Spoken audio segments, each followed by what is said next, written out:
May all beings be happy. May all beings be healthy. May all beings be free from harm. May all beings love life. May all beings awaken. Welcome to another Cuke audio podcast. I pray that you and yours are safe and comfortable, free from economic hardship, and able to get out and do whatever it is you want within the limitations of the universal precept of do as little harm as possible.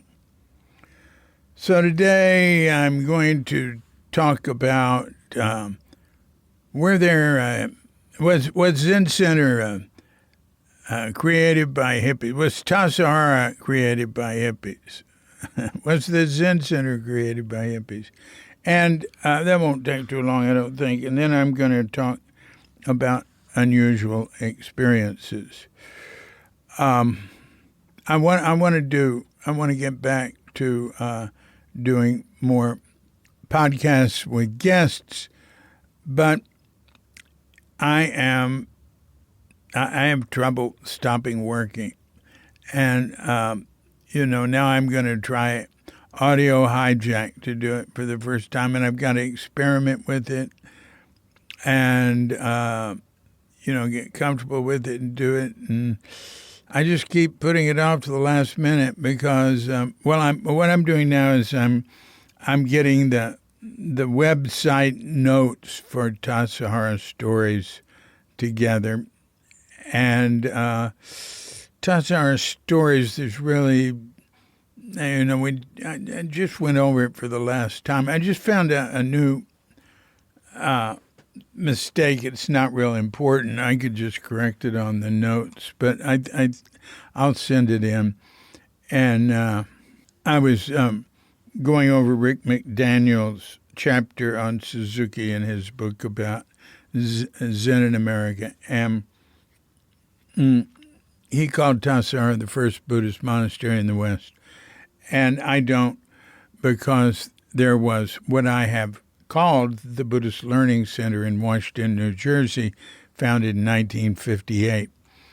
However, yesterday when I was going over it, I wanted to change. Well, he just lets me change it.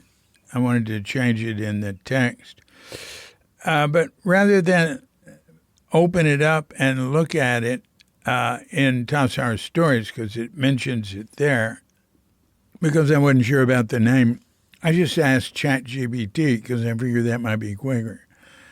And ChatGPT said founded by so-and-so, a Tibetan guy, Gyongsul Tongchung or something, in 1972. And Chat's like dealing with a real person in some ways. It makes mistakes. And I said, no, it wasn't 1972. It was early, in the late 50s. And it went, oh, you're right. You're absolutely right. It was founded by, I think, the same guy, but not as the Tibetan Learning Center. It was founded with another name. Oh, here it is. I'll just read you my notes. Here. Geshe Wangyal actually established the monastery itself in 1958 in Washington, New Jersey. It was originally called Lobsum Shedrub Ling, place of study and practice of the three vehicles, a traditional Tibetan monastic name. In 1975, it was incorporated as the Tibetan Learning Center with a broader educational and public outreach mission. Oh, I said 1972. All right. So I have in Tassajara Stories, I mention it, but I use Tibetan Learning Center.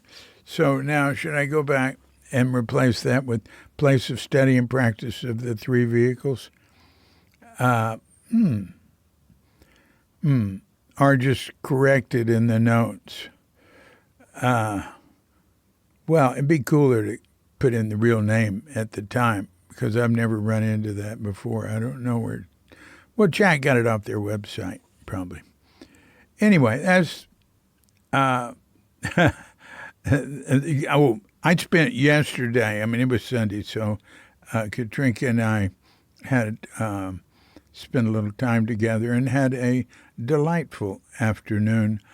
But I spent on my work time yesterday going over that 26-page chapter on Shunryu Suzuki. It was pretty good. A lot of little things, little details to fix and stuff. Anyway, and one of them was he had the original interpretation of Crooked Cucumber. When the book came out, it said crooked cucumbers. It talked about them as if they were regular-sized crooked cucumbers.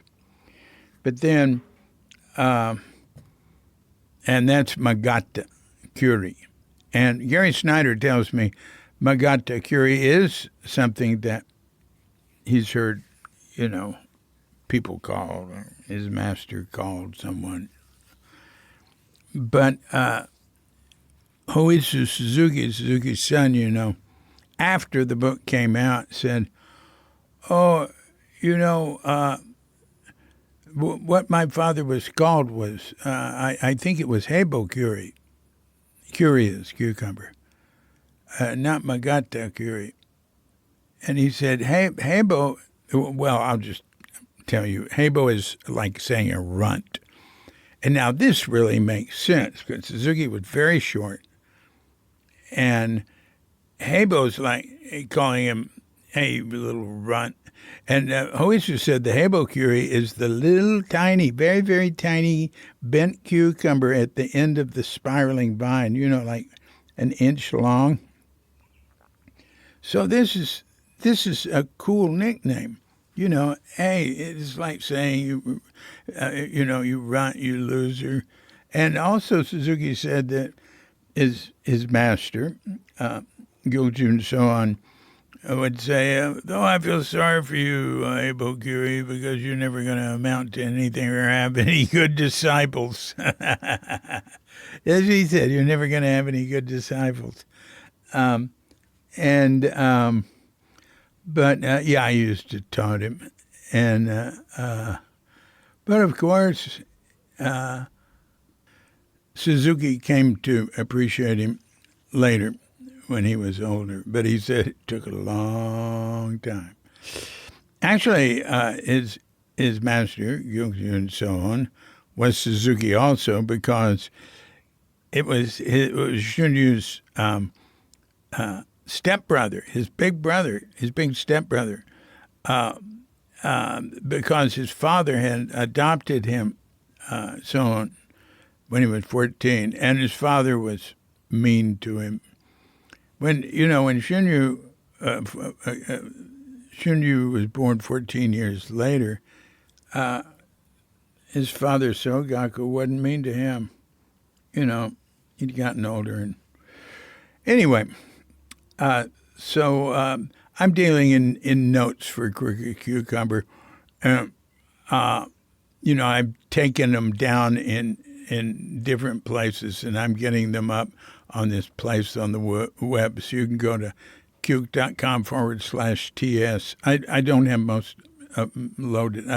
Right now it's just material I'm working with. It's not usable really. But maybe I'll finish that this week. And then I'll get back to, Mercy, to Tassajara Stories, the second book, and hope that somebody takes it. Now, one thing I ran into in this piece by this guy, Rick McDaniel, I did a podcast with him. He's been doing a very serious, thorough book on Zen in America, I guess. As, when he retired, he wanted to take something on. Anyway, you can hear him talking about it in his podcast, Rick McDaniel. So one thing I pointed out to him was there was an overemphasis on the word hippie, like the idea that that Tassajara was mainly hippies, Zen Center was mainly hippies. There were all these, and there is some truth to that. But, when the hippie diaspora came and, endless thousands of long hairs descended on San Francisco, all sorts of other people did too. And one thing I did was I took a look at that picture, which is on the homepage of Cuke.com. And actually, it's going to be on the cover of Tassajara Stories, too. And I looked and I said, are these people hippies? And I just went one by one and I said, well, not really. No, they're not. I mean, a lot of them had been through hippie scenes. So what do they all have? What are the bigger common denominators? Well, I'd say anti-war. Almost every single person would have been against the war in Vietnam. Counterculture, in one way or another. Some of them were more like academic. College, either college dropouts or college-headed young people who went to Zen Center and said, or college graduates. There were some, especially the older people, you'd find those interested in Asian culture.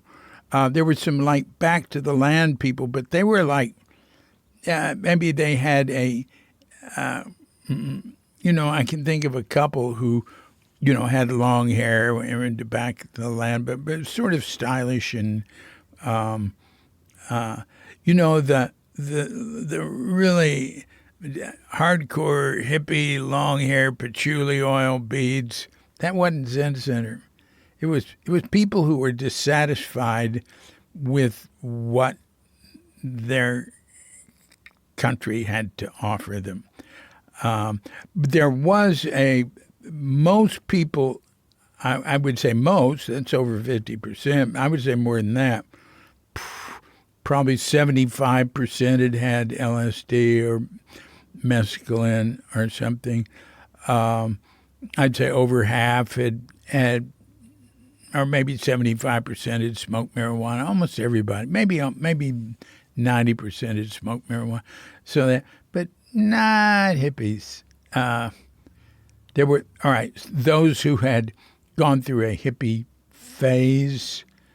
But it made me think. I wanted to get hold of Steve Tipton, sociologist, whose book I just featured, In and Out of Church, his newest book, and Jeff Broadbent. Talked to them about how would we describe sociology, the group of people at Zen Center there. How would we break it down? That would be interesting.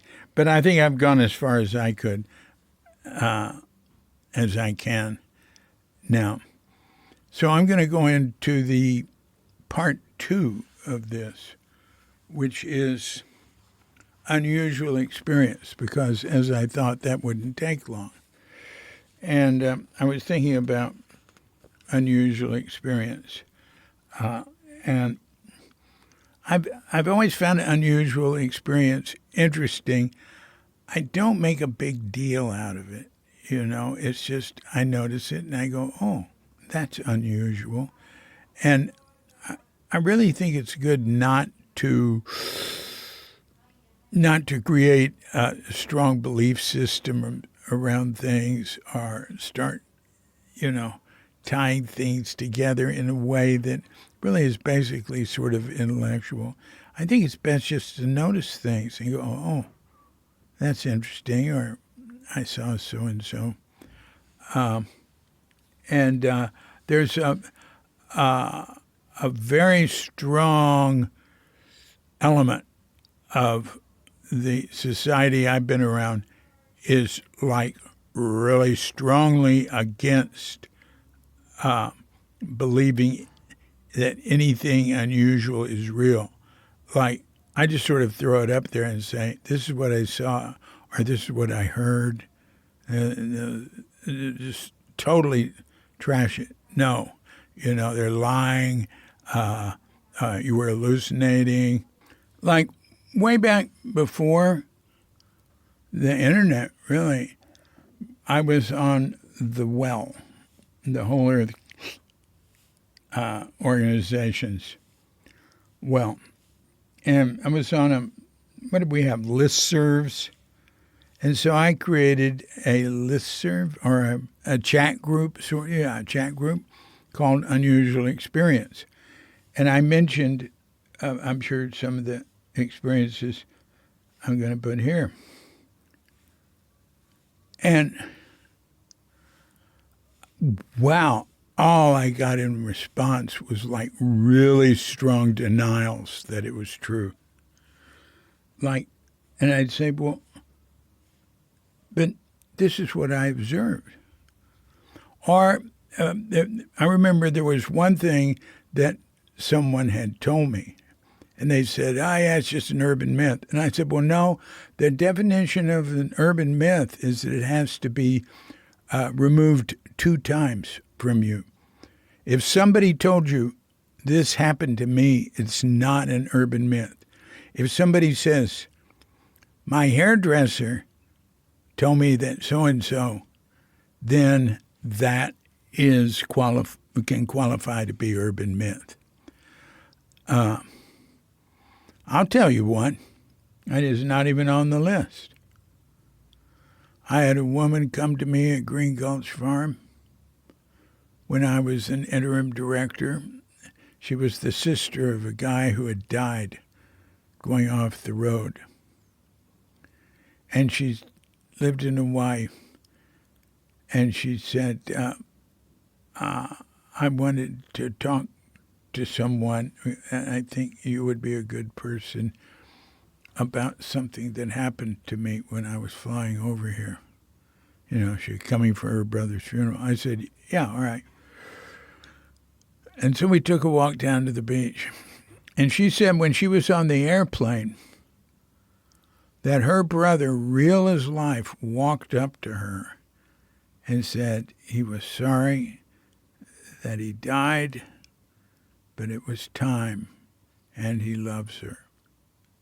And she said he walked off. She said it was real life. And she said, I do not believe in things like that. She said, I am a very matter-of-fact person, but that's what I experienced, and it was real as life. I was not sleepy or anything. I went, well, I looked into stuff like that when I was a kid. I read a lot of stories like that. That is something that people experience, that sort of thing. So I just said, well, that was it. Yeah,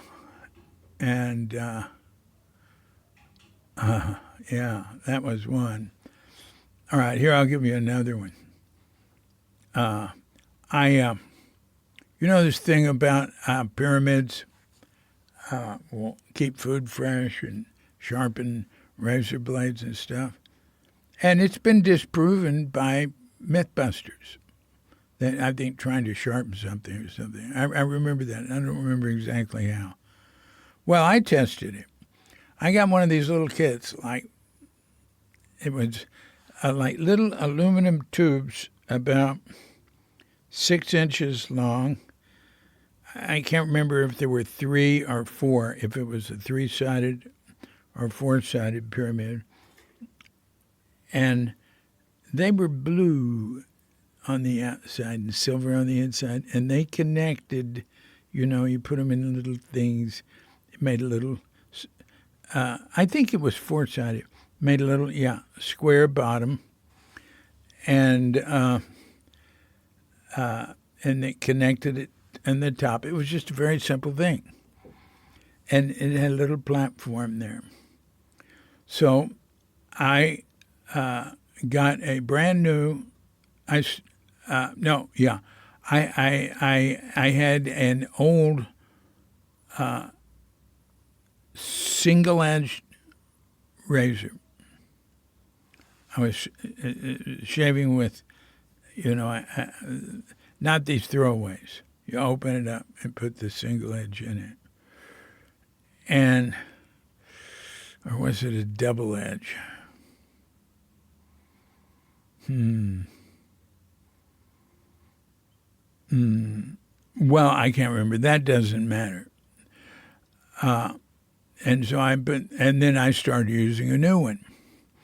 And when the new one got dull, I took it out, and washed it off and dried it, and picked up the dull one that had been sitting there and it takes me a while to use the razor blade because I don't have a lot of facial hair, which could be American Indian blood, which I've never tested. But my grandmother said that she was a Parker. Her name was Parker, her maiden name. It said she was related to Quanah Parker, the Indian chief. So my father's mother. So I took the razor that had been sitting there for some time. It took me like at least a month to to make for the razor to get dull. Maybe 2 months. And guess what? It was sharp. And I used it for a month or 2 months till it got dull again. And then I switched it with the one that was there. And guess what? It was sharp. And I used those two razor blades for over a year, going back and forth. And when that was over, I moved. That was when I had an apartment next to the Zen Center on Page Street, and Diane at the time, my beloved ex-wife, wanted to move to Muir Beach, and so we both gave up our apartments at 340 Page, and because she couldn't afford the place in Muir Beach, but I said, hey, let's both give up our apartments, and the rent from those two will pay for this. So we did that, and I built a little place at Avon's. Actually, I remodeled a little place. So when I moved away, I don't know what happened. I put that little pyramid in a box, and I forgot about it. And I didn't base any big belief system on it or anything. It's just something that had happened that I'd experienced. That's interesting, huh? All right. Here's one. Oh, in that cabin that Yvonne called the Baba Yaga hut after the Russian witch that went through the woods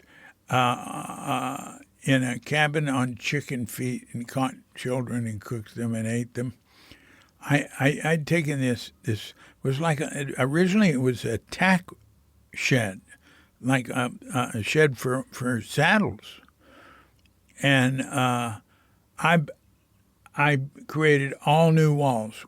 When I expanded it out, I made it a 2 tatami cabin on the inside with sycamore boards around it for the floor. Where did I get them, at Tassajara or something? Oh, God, it was cool. I had a little compost privy in there, very small, and the compost privy with just a curtain between the compost privy, which was on like a little altar, and a little tiny sink I got at a place that had used equipment for trailers and RVs, a little tiny corner sink, and I ran an electrical line to it and a plumbing line. Incidentally, that compost privy did not smell at all, ever. What I did was, I'd built them before. I put it was ventilated. It had a 6-inch pipe going up from it through the roof. And when I opened, it was a squat toilet, And God, I used to squat. That's so much better. Why don't I do it anymore? But when you took the cover off, the air was sucked in.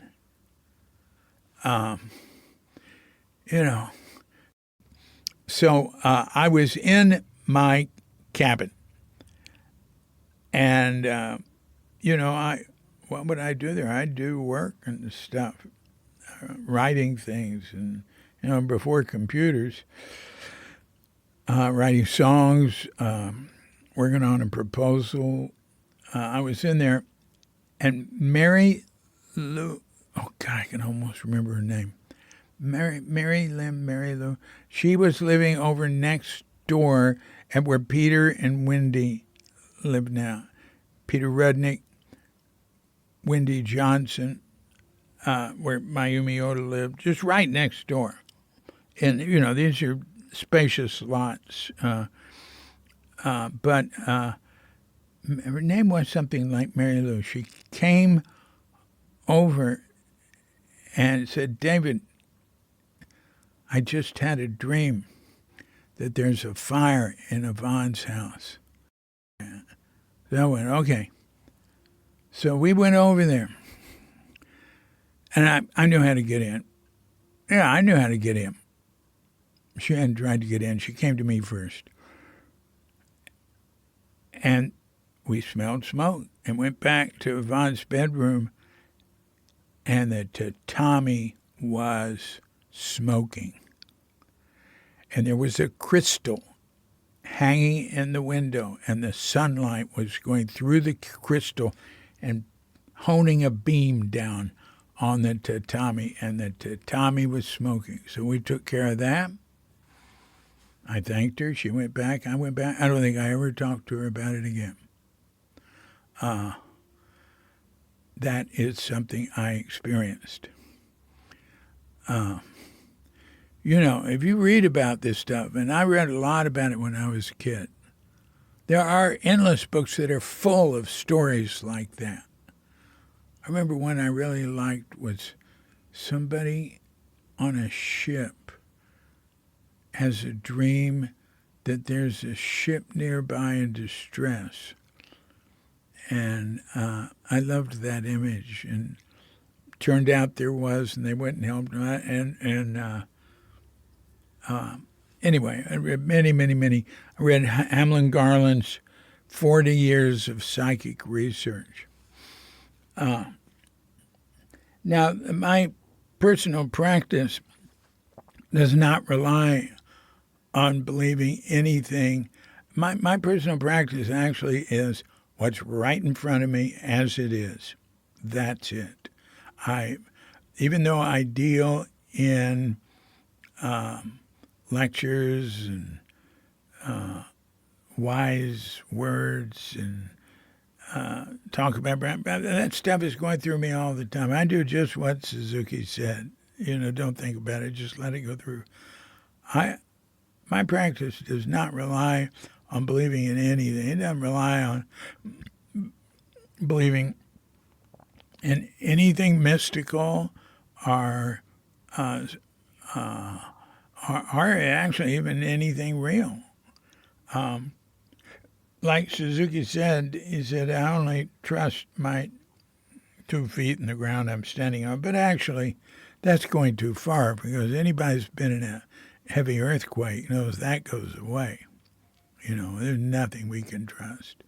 And there's nothing we can rely on. And there is no special understanding or one understanding of what's happening and who we are and what's happening. To me, just observe it and follow whatever practice you have. I sort of like the sort of nothing approach. It's not very helpful to others, though, I think. It's just too much nothing. People need to be with each other. They need to have support. We all do. I have support. I have plenty of support. We need to have each other for support, for like emotional support and stuff. But, you know, belief systems help us, as I'm sure you've heard me say. I read it once, then to some Tibetan thing said belief was the first door. And of course, we're always believing things. Everything has two sides. There's the relative, which is like everyday functioning. So we're always believing things, you know. But there's that, and there's,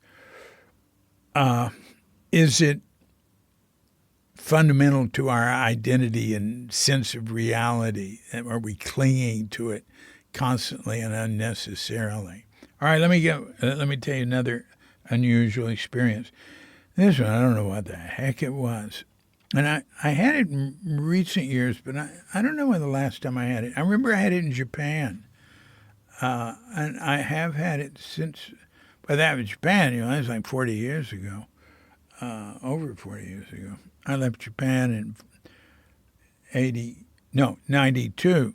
So that's what, 25, oh, no, it's not. It's 33 years ago. Anyway, I remember the first time I really thought about it was sitting on a train and just feeling my left calf being hot. And you know, trains have heaters. And I thought, oh, there's a heater there. But there was no heater. And then often I would feel one of the other calves getting hot. I mean, really getting hot. And I had no idea why or what it was about. And it would just happen. There's another thing that I used to have, and maybe I can get it back, I just don't try, is making my foot crunch. I could do it with both feet, just like sort of like wiggling your toes.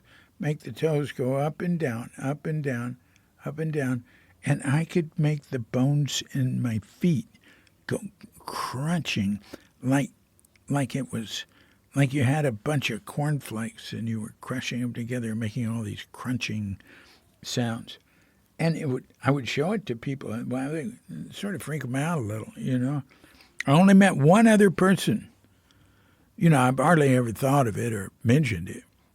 But one day I mentioned it to my sister, and guess what? She said she could do the same thing. I'll tell you another weird one.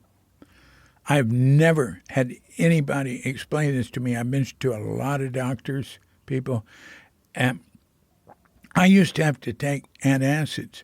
When do I remember first taking antacids? 1985. And I remember Michael Sawyer mentioning something like, well, as we get older, and how old were we? I was 1985. I was 85. Jesus, I was 40 years old. With taking antacids, Michael Sawyer mentioning something like, yeah, when we get older, we take antacids. And I would just take like Tums or Rolaids or something, you know, now and then, not all the time. But I'd like to have some, and I can remember having to go down to the kitchen. I lived above the kitchen at Green Gulch, starting in like March 85 after I left Bolinas, and getting some baking soda, right? Or baking powder, which is better. Anyway, by the time before, and then, all right, in 88 I go to Japan, and I had been taking some. I forgot all about it in Japan. Never once did I have to have it. An antacid that I remember. Nothing, ever. Never thought about it. But coming back to America, I did. Not terrible, but it sort of built up. So by the time before I came to Bali with Katrinka in 2013, I had graduated to more sophisticated types of antacids that stop you from producing stomach acid at 3 in the morning or something. And I would take a very small dose. But I noticed when I went to India, the 2 times that I didn't need it at all, ever. And then I noticed when I went to Germany, I needed half as much. So I would just take a tiny bit at night before I went to sleep. But by this time, I was taking it at night before I went to sleep so I wouldn't wake up in the middle of the night with acid reflux. So I moved to Bali, right? And, it's just... a few times, so I've been here, over 11 years now. A few times I've felt a little something and taken something. I keep some baking soda by my bed, but I never use it. I never have to. Oh, I know. The big thing I learned was sleeping with my head up.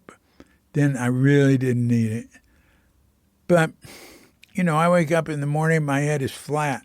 I don't need it. Anyway, it's distinctly different, and I have no idea why. And whatever people say, I go, no. They say, oh, the diet's different. Well, no.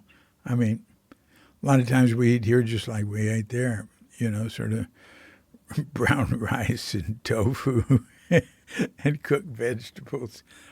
And we eat other stuff. We eat a lot of different things. But, a little bit of chicken or something, some fish or something. But, and, stress. You were stressed there. Yeah, not really. Oh, we go through different changes there and here. All right. So that's enough of that. I found that very interesting. All right, here's a good one.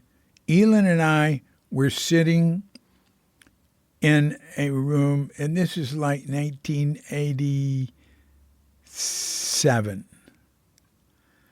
It could be, 87.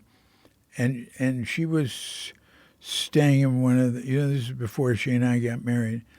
We were in one of the wooden, 3-story apartment buildings somewhere near Zen Center. She was staying. She had a room in one of them. And we were sitting by the back staircase. The door, it was sort of cold, though. So the door to the outside was closed. It was, I think it was a glass. It was a door with a glass window in the top. The window, there was a couple of windows, they were shut. There was a window to the house that was shut. So we were sitting in there, and it was, sort of cold, sort of cool or something.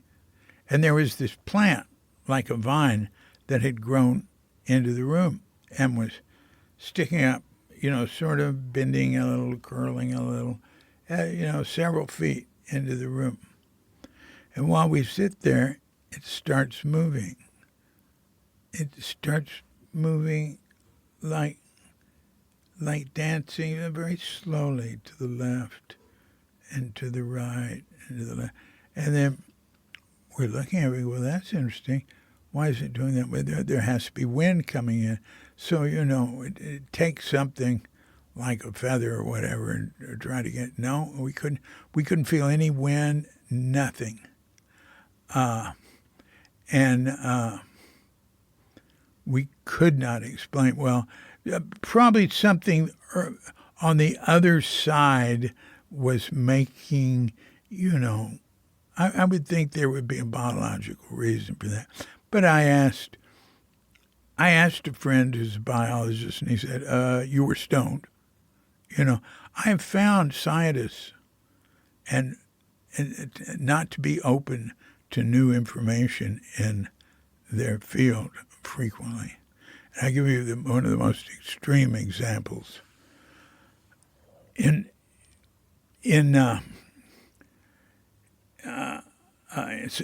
Stinson Beach, north of San Francisco, there were road workers, a group of 5 road workers, sitting on the edge of one of these cliffs, looking out over the sort of I don't know if you call it a bay, the one, but the Bolinas, it's sort of circular. So it's sort of a bay. It goes through Bolinas, then there's, it goes around the beach at Stinson, then over to Bolinas and around. There's a lagoon that comes in at Bolinas, and right on the other side of Sea Drift, the end of the Stinson beach, and they're all sitting there, and they see what looks like a sea serpent, very large, and swimming like one of the old pictures, like its back is up and then down and then up again over the water, very large, and like unlike anything they've ever heard of or seen. And it had dolphins swimming by it, and it comes swimming in and goes all along by not near the beach, but sort of following that curvature, and right down below them. And they all have binoculars and stuff, and we're looking. And they came to the Sand Dollar, and I was in the Sand Dollar restaurant where Katrinka used to work. And Ken Rand owned it, the ex-husband of Yvonne Rand. And I talked to them all, and it was incredible. So I got a hold of somebody I knew in the Chronicle, and it got in the news. And you know what? The news ridiculed them. They were so pissed off. And I apologized to them. The news just ridiculed them. And what do you think that was like for them 5 road workers? They were cool people. But at one time in their life, maybe they make the news, they're publicly ridiculed for just reporting what they saw, what they all say they saw. And the Point Reyes Bird Observatory, which had scientists all over the world working on the Farallones Island and Antarctica, here and there, not just on birds, on marine life, all sorts of stuff. And I went over there and talked to people there about it. Complete denial. Just, what they saw was something else. It was just a bunch of dolphins. It was just complete closed minds. And I have experienced that sort of thing over and over. And why? We're discovering new things in the ocean all the time. It doesn't really require any change in our view of reality. But anyway, that was that one. I'll tell you a weird thing. This is just an amazing coincidence, and it was so cool. I was with my friend John Jackson. I'm sure I recorded this in my excellent 12-part series, Freedom Songs. I'm going to make this into a book, Freedom Songs, My Journey Through 1964.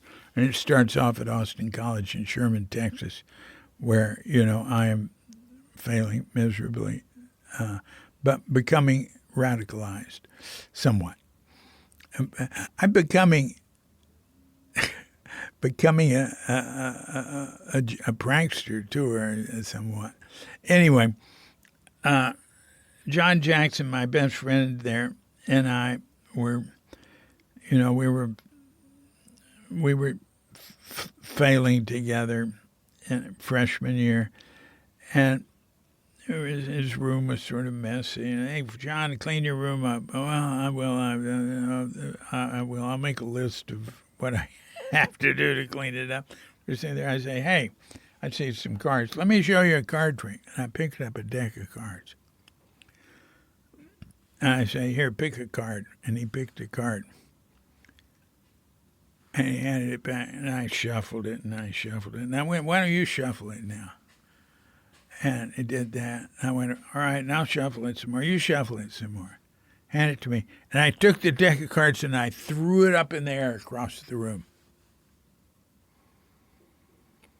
Anyway, God, Chadwick, what the hell are you doing, And I went across the room and picked up a random card. And this is 54, 2 jokers. And I showed it to him and I said, "Is this your card?" And it was his card. He just totally flipped out. How on earth could you have possibly done that? And it was just a coincidence, And you know what I decided? Never again. I did that one time in my life. I'll never do it again. So anyway, that's enough. I just wanted to talk about that stuff. I think it's sort of interesting. I mean, I could go on and on. I've never had a UFO experience, but I've sure talked to a number of people who had great ones. But guess where I'm putting them? Tassajara Stories, not the first book, second and third books. Second and third books. The first book has a few pretty far out stories like that are unexplainable. But they're sort of scattered throughout the 3 books. If they ever come out, I don't know. After I get through with this notes thing, I've got to get back to the second book. It's pretty close to finished. Anyway, I just wanted to talk about unusual experiences. That's it. I want to say one other thing. America is going through an incredible crisis right now. And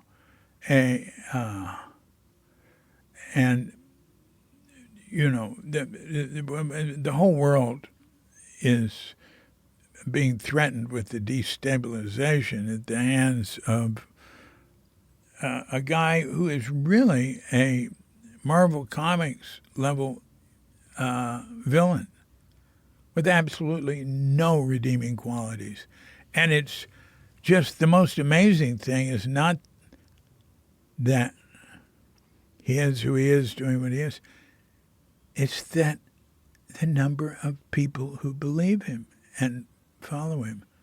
That is just shocking because he is so transparently and obviously just completely,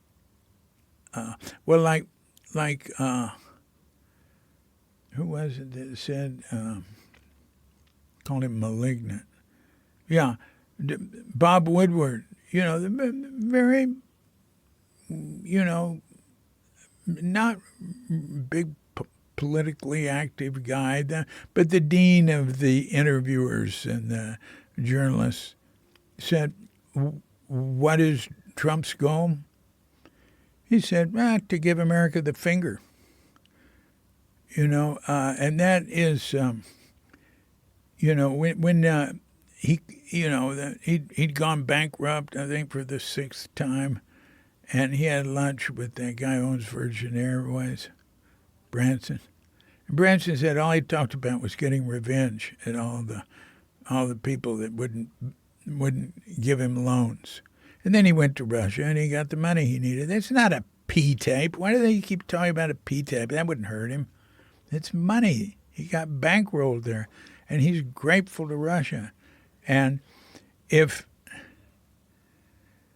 as I have heard, there was a senator said this recently, if Putin was in charge of what was happening in America now, if Donald Trump was really a Russian asset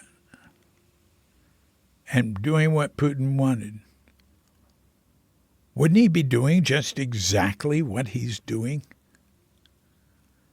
And, it's sort of like this thing about unusual experience.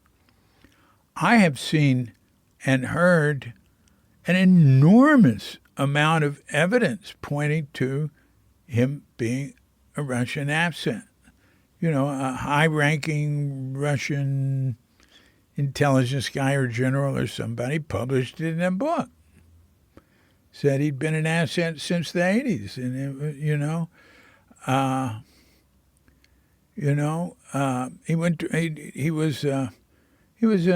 he liked Obama. He went to Russia, came back, start his whole attack on Obama. But not just that, he would come out with Russian propaganda before Russia did. Really, this whole thing when Putin changed the idea that the invasion of Afghanistan was a good thing. No, Russia had never said, "Hey, that was really a good thing that we invaded Afghanistan." I mean, they had, disowned that whole thing, and also no American politician, of course, had ever said Russia was right to invade Afghanistan. A long time ago. And then Trump comes out and said, well, they had to invade Afghanistan because they were terrorists. Just out of the top of his head, just making something up. Nobody understood why. And then, like the next day, Putin comes out and starts rewriting history about it. There's been a lot of things like that. Moldova, where the Russians tried to do a coup in Moldova and it failed. Well, before the coup, Trump one day, and Trump wouldn't know anything about Moldova or what it was or where it was. So I said, well, I don't know, Moldova, they're pretty bad people there. Some, one of his things like that. Yeah, they're bad. And then, like, maybe that was the day before the coup or something like that. He has several times come out with Russian talking points before the Russians did and before the CIA knew, Very strange. But there's so much. There's so many pointers. Anyway, but the main thing is yesterday, David Frum was asked, listen to David Frum with some of his stuff. He was a speechwriter for George W. Bush, and has worked for Democrats and Republicans. But he was mainly a Republican. He was asked, who are Trump's, who does he think who are his enemies? He said, Canada, Mexico, Europe. I mean, it is nuts. And the weird thing is America, America has not been up to defending itself against this obvious, malignant, destructive person. The Republicans, they are focused and marching to the same tune pretty much. Democrats are all over the place. They're like herding cats. So the Republicans get their message together, and I don't know where this is going to end. You know what it reminds me of is the destruction of the library at Alexandria, where just like all human knowledge was kept there, and then the people came in and destroyed it all and burned it down. Why?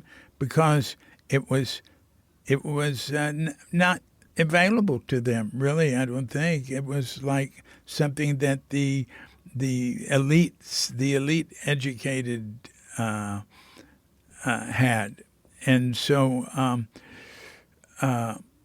there's been a very poor the people who've created a system in America that had many benefits for people. Of course, it always needs to be fixed better, but the way to fix it isn't to blow it up. Jesus. Many benefits for all sorts of people in all sorts of ways, but it's not communicated.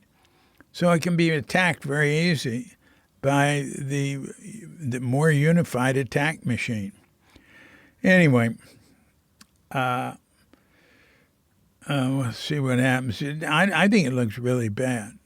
It doesn't look like America is capable of defending itself against a really petty tyrant. But we'll see. We'll see. They might screw it up so bad. One thing David Frum said, he's asked about, well, what do you think will happen and blah, blah, blah.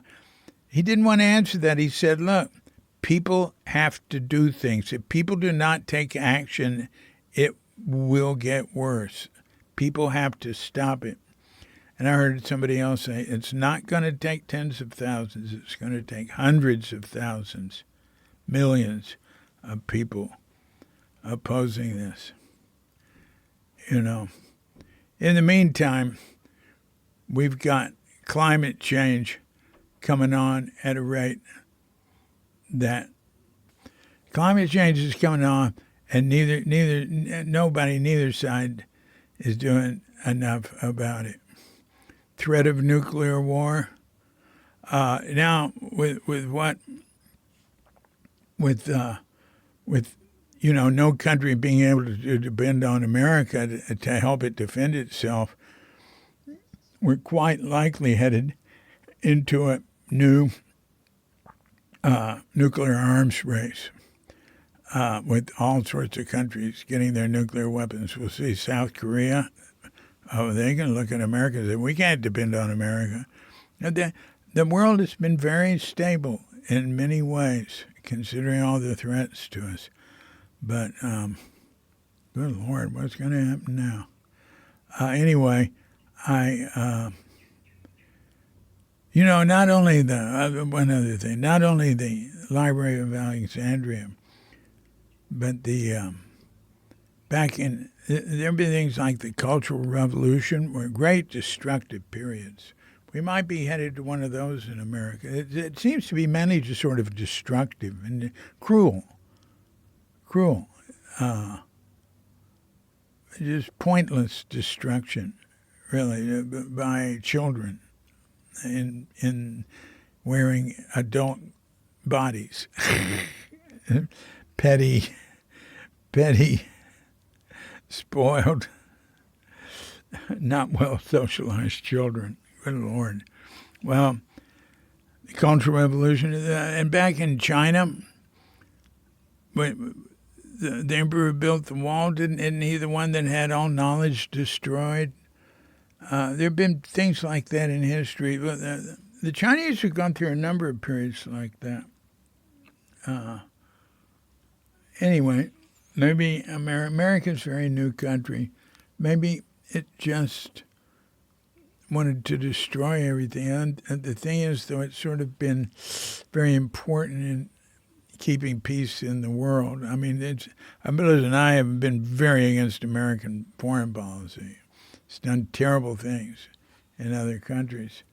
But there has been a sort of stability, and it looked like it might be getting better. But now it looks like everything's getting worse. So good luck to us all. That's just stuff I've been thinking about there. And, wondering what to do. Just say that. Okay.